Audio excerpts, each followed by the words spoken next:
for tuning in one more time. I'm Deborah Kelly, and I want to report to you this week my strange, weird, odd, quirky results of my first week on my Keto-ish journey. So just to remind you, how did I even end up here anyway? Well, it all started, one would think that it might be something about, all the health issues that I have. Actually, it wasn't just because I'm obese, because that's been going on a very long time, over 35 years. It wasn't just because of the diabetes type 2 over 25 years. It wasn't just because blood pressure is running about 190 over 160 with medications both for diabetes and for hypertension. It wasn't just because before I even had children and I was in my 20s, I was talking to a gentleman at work, a senior citizen, and he asked me how many grandkids did I have. And I didn't even have children at that time, nor was I married. It wasn't just because when I was married to my children's father, I was walking along somewhere in the public and someone asked him, was I his mother? Nope, it wasn't just because when I had my children, I was often asked, are these your grandchildren? No, that's not why I started keto. I started keto. I felt kind of called to it, kind of pulled to it.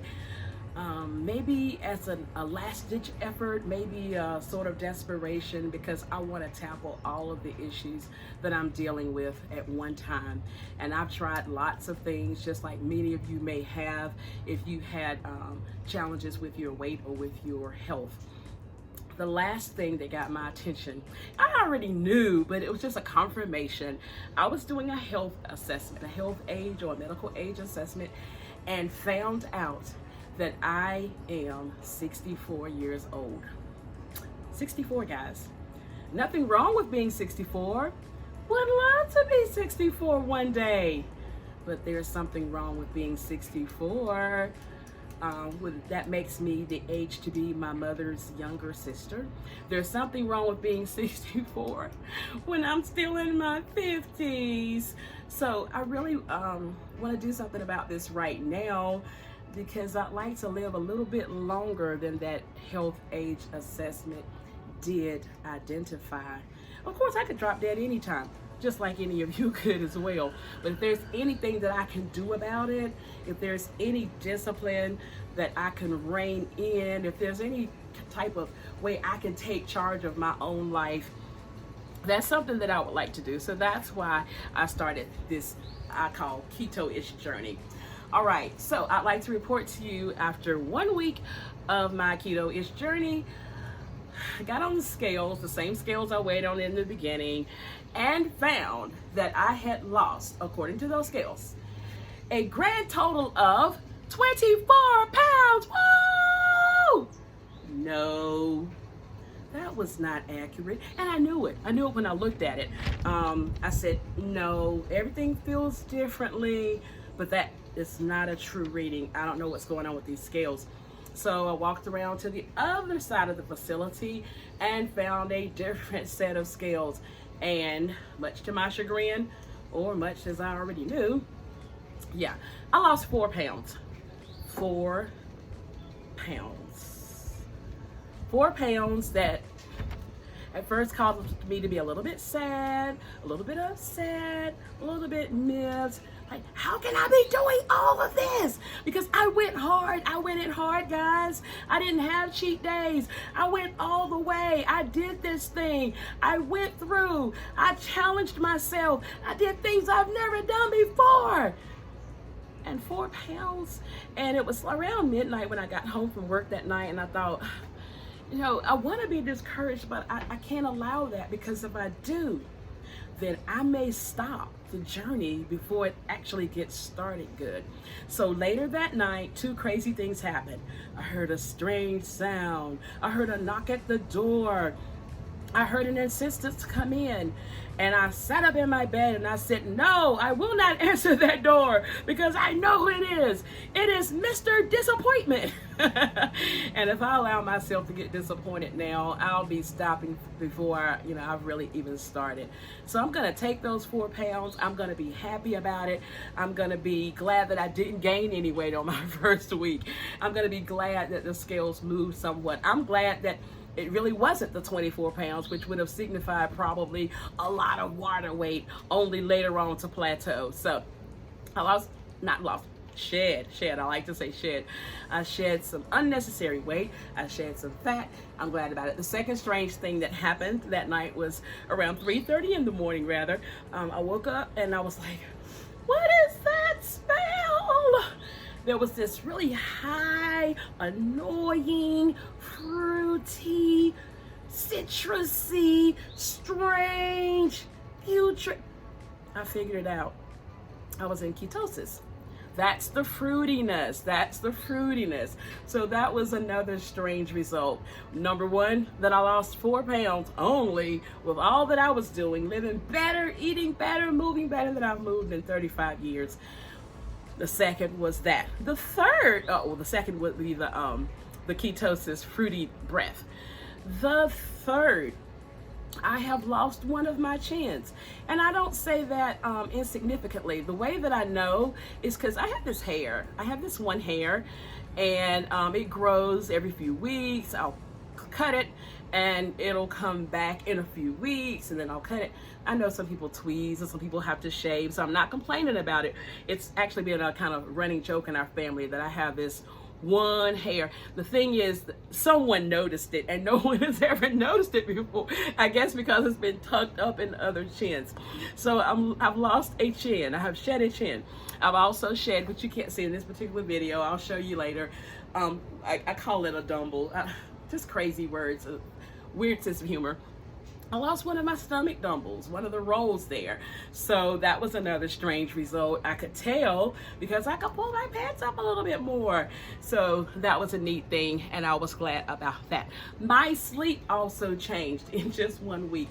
I was a person who for years and years suffered with sleep apnea. Even before it was diagnosed, I knew that that's what it was. And I finally had it diagnosed by a professional. Actually had to have the CPAP. I'm very sympathetic. A lot of patients that I've treated as a nurse, I am not a doctor, and I'm very sympathetic to that cause. Waking up, the obesity and the thickness and all this closure here, cutting off the breath, and just miserable. Also in combination with insomnia, it just exacerbates. One exacerbates the other. Thing is, I actually had just laid down on my faith, stood on my faith on that one. That the sleep apnea and CPAP was about, let's say, 15 years ago when I had the CPAP machine, and I couldn't sleep with it. I tried it for several weeks, and even though when I had the sleep study, it showed I was waking up about 80 times in an hour. I already knew that because I would feel myself go and I was looking at a clock, like that was before I had the study done. 3:11, 3:12, 3:13, going to sleep, for seconds and waking up.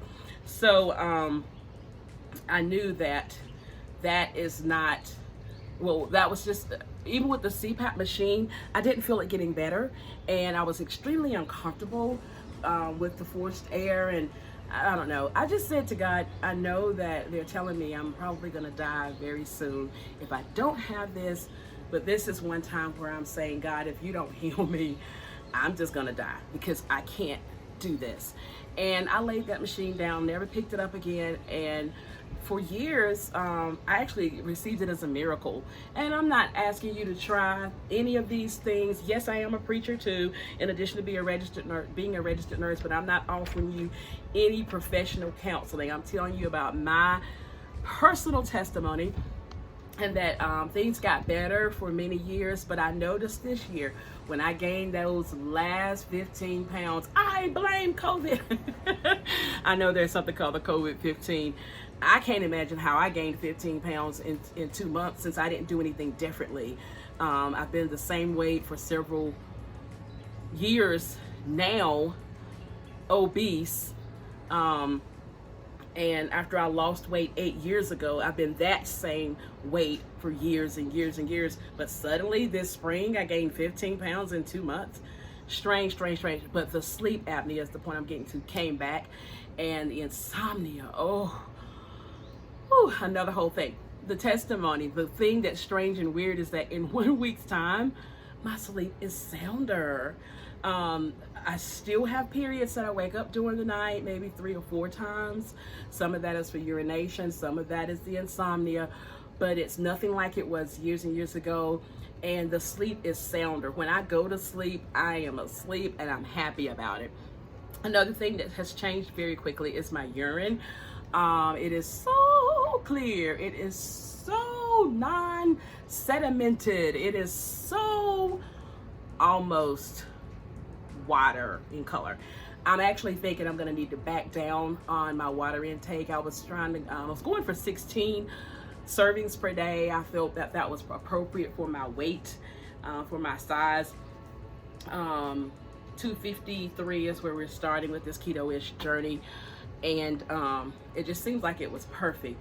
But I'm thinking, no, that's not doing well. It shouldn't look like that. Urine should look like a nice clear, almost a lemonade. And so I'm gonna decrease a little bit on my water and maybe go down to 12 servings per day. My bowels have changed as well. Bowel movements for me, I've been very blessed, considering, some people struggle with a lot of constipation. I have had my own struggles. Please forgive me for dabbing my face. It's mighty warm today. I don't know what 80-degree number we're on, but it's mighty warm. It's just so pretty. I couldn't resist being outside. But either way, I generally go about once a day, usually in the mornings, and sometimes I feel blessed to go twice a day. But with keto, I have noticed a big change. It's about every day and a half. And, depending on the nutrients that you're getting in, depending on, the types of foods that you're eating, that is an expectation. So I'm making sure that I'm getting plenty of fiber so that I don't get backed up, because I've been through some trials of constipation, and I mean some severe ones, especially in times past when I've had pain medications or various medications that caused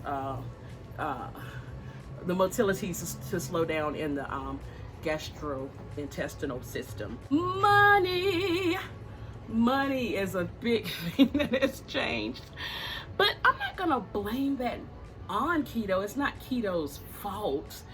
I think my daughter and I, we can actually subsist on a very nice, frugal budget and have proper berries and other nutrients, vegetables, and all the things that are needed for, a good, round, reasonable amount of money. The thing is, though, and I realized that I was doing it, a lot of it I did intentionally. I have bought a lot of groceries. What I was attempting to do, when I became a homemaker, or when I became a grown woman and moved out of my mother's house, I emulated some of the same habits, and that was to keep your pantry or your cabinet or whatever filled with certain staples. You got to have your flour, self-rising and plain. You got to have your cornmeal. You've got to have your cooking oil. You got to have a certain set of spices, and your eggs and your milk. And with those things, doesn't matter how many vegetables or how many meats you have, you can make any type of meal if you have all of those things in there. As a matter of fact, a girlfriend and I used to joke together. It's something from an old show called Good Times, if any of you are old enough to remember that show. But the women were talking together in a gathering, and they were saying to each other, if you were a real woman, you know how to cook without food. And so we know that women all over have to be creative sometimes in the kitchen, depending on how our income is at the time. But I was attempting to replace all of those things with everything that I could possibly conceive of, because I'm also a caterer, and I cook foods from around the world. So I wanted to, I had almond flour and coconut oil and almond butter and xanthan Is it Xanthan? Xanthan? I don't remember the name. No, I haven't used it yet. But that's for the ice cream I'm gonna make. All kinds of nuts and butters and ghee and you name it. It's in there. But I was doing that as a one-time just to stock everything because I like to experiment. I like to make various dishes, and on my time off, that's a source of therapy for me. Even if I'm not the one eating it, I like to give some things away because, I like to cook. So these are just a few of the strange results of my Keto-ish journey. I hope that you will stay tuned. This first experiment is going to last a month long, so I imagine there will be at least 1 or 2 more videos, but I appreciate your support. God bless you.